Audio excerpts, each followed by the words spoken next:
అతి ముఖ్యమైన సన్నివేశాలను చిత్రీకరిస్తారు. ఆ తర్వాత ఈ సినిమా షూటింగ్ కోసం కెన్యాకు వెళ్తారు. వచ్చే నెల చివరి ఆఖరులో ఈ సినిమా యూనిట్ అంతా కెన్యాకు వెళ్తారు. అక్కడ కొన్ని చేజింగ్ సీన్లను చిత్రీకరిస్తారు అనే వార్తలు సోషల్ మీడియాలో వెలుగు చూశాయి. అయితే ఈ సినిమాకు సంబంధించిన విషయాలు మీడియాలో వెలుగు చూస్తూ అందరిలోనూ అంచనాలు పెంచుతున్నాయి.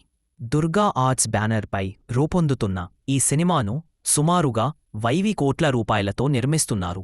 నిర్మాత కెఎల్ నారాయణ ఇప్పటివరకు గత 30 ఏళ్లలో కేవలం క్షణక్షణం, హెలో బ్రదర్, ఇంట్లో ఇల్లాలు, వంటింట్లో ప్రియురాలు, దొంగాట, సంతోషం, నిన్నే ఇష్టపడుతాను అనే సినిమాలు నిర్మించారు.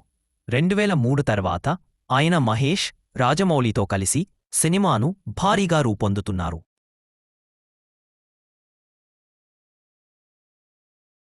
Please like, share and subscribe.